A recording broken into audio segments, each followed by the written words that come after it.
Good morning. It's Monday, July 7th. Welcome back. I'm Phil Streible, Chief Market Strategist at Blue Line Futures, and the tariff discussions are back here. So before we dive into today's setup, let's just recap here because gold futures are down $25. Low of the overnight session, 33.09. High of the overnight session, 33.55. The spillover in the sell-off of gold market is also weighing in on the other metals across the board. So basically what happened on Thursday is you saw better than expected payroll data and a decrease in the unemployment rate, which have reduced the likelihood of a July interest rate cut. Now most financial analysts are looking at September and December as when those cuts are going to come into place. But on Friday, we also saw the tariff discussions and the uncertainty resurface as U.S. President Donald Trump heightened his concerns over his global tariff agenda. While trade tensions with China intensified, if no deal is reached by July 9th, the tariffs on nearly all European Union exports to the U.S. could increase as much as 50%, potentially cutting the euro area GDP by 1.4%.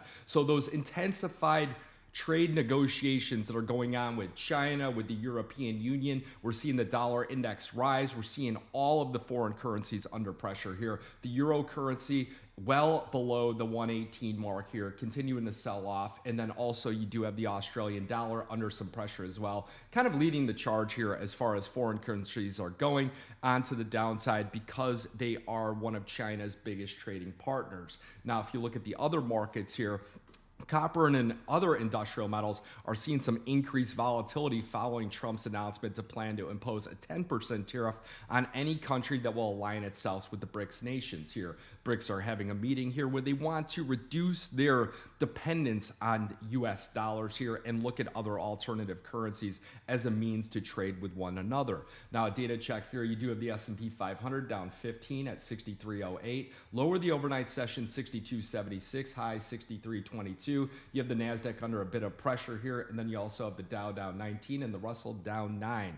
So looking at the economic data that's coming out here, we have no significant economic news or Federal Reserve speakers here scheduled today. We do have crude oil futures down, but they are recovering from their lowest levels, selling off to about 65.40. There are some heightened geopolitical risks going on in the Middle East, specifically with Israel and Gaza, with some of those bombings intensifying. And because of that, we're starting to see a little bit of action go on here, specifically in Yemen with the Houthis, and there could start to broaden out that conflict again. But we'll have to wait and see on that. That's probably the reason why we're seeing crude oil prices rise just a touch here, because OPEC, they did agree to increase oil production by 548,000 barrels per day in the next month, and that decision exceeded the expectations and raises concerns about potential oversupply. That's where you got that initial sell-off, that Sunday night gap lower here, and since then, it's been some of the geopolitical tensions here that have helped boost that market back on up here. Now, in corporate news, you do have Tesla's stock facing pressure following Elon Musk's announcement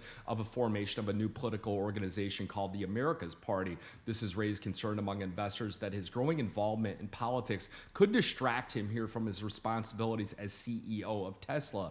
We had observed previously similar pressure on Tesla's stock when he became involved with government just around the election and just after the election. So those distractions here take away from that stock. Tesla was down about 7-8% overnight here. It is recovering just a bit. That's one thing. If you are going to trade in the U.S. equity market, specifically intraday, I would set my chart up where I would have Tesla stock also on the board, where if you see any kind of significant recovery because of its concentration in things like the S&P, the NASDAQ, and some of the stock indices, some of the ETFs here, it could be a leading indicator for the direction of way the market is headed. So in precious metals, getting back to that gold market here, kind of shrugging off the news here that in June that China had increased its official gold reserves for the eighth consecutive month here, and this data here was released early in the overnight session here that the People's Bank of China added 70,000 troy ounces of gold bullion this last month here, and since the current streak of purchases began in November of last year, its gold reserves has risen about 1.1 million troy ounces here,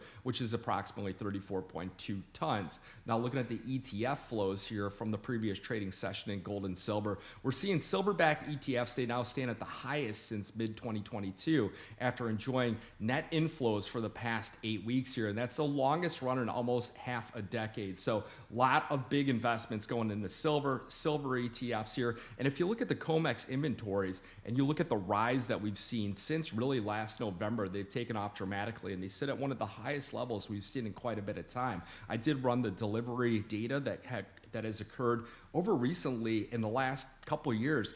Small spike ups here and there. It was really the April tariffs. You saw one of the larger delivery points, but really no interest in people taking delivery, but utilizing the vehicle itself in order to try and potentially profit from kind of any upward momentum. You look at the chart, and I'll be sending out the chart pack today, so make sure you get that here. We do have copper. It did tag that resistance point that we outlined at 520.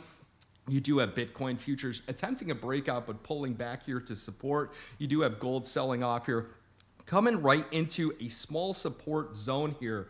3275 on up to about 3300 is really key pocket support here, and you have an upward sloping trend line where that support comes in. And then you go to the silver market, kind of hugging the top end of the bull flag here, and if we get an extension and a breakout over that overnight low, 37.43.5, we could potentially make that run on up to $38. I believe a close over at $38 really brings the $40 mark into the table here. So it's important to have the futures trading account because of the fact that you can work these orders nearly 23 hours a day, kind of set those good till cancel sell orders in, or your buy orders to add positions very easily in order to navigate some of these markets here where we get that breakout and that upward momentum, specifically if there are any kind of global overnight flows into these particular markets. So getting back to it, the exchange traded funds, they added 43,000 troy ounces of gold holdings in the previous session here, and total gold held by ETFs, they rose to about 9.3% this year.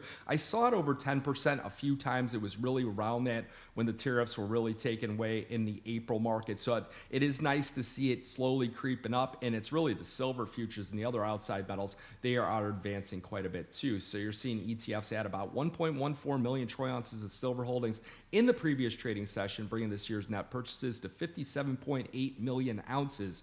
So looking at last week's change, they did reduce a little bit on the gold holdings here. I think it was more of a rotation. You saw the uptick here as far as the non-farm payroll come out better than expected, the downtick in the unemployment rate, and that's where things started to trim, and then they started to go into the U.S. equity markets because equities did capture new all-time highs. Now, in the silver holdings, they increased at about 3.21 million troy ounces. So a big boost up here. They reduced the platinum here, and I think it's that platinum made its initial run. Now it's become more of a day trader's game in the platinum market here, and they did increase their palladium holdings just a bit here. So the gold silver ratio sits at about 90-1 here, and no real other outside developments. You do have the agricultural markets. They are under some pressure. Maybe those tariff discussions with China, the European Union, things like that. Dollar index getting a small boost up, and you got Bitcoin futures hovering right around the 110,000. We put on a lot of option spreads here to the upside in case we get that potential breakout. We also have a lot of option spreads on the silver market in case we get a potential breakout here.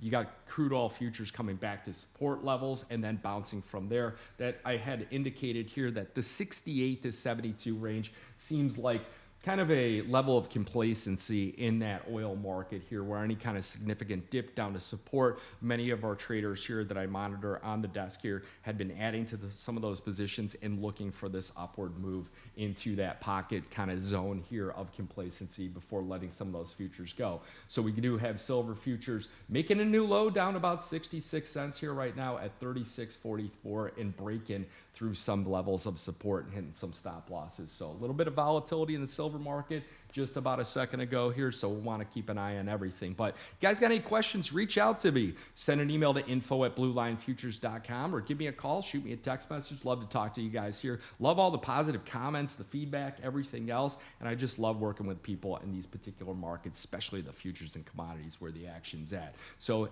you guys also want to remember, futures and option trading, it does involve risk of loss, may not be suitable to all investors. So good luck, good trading, go get them.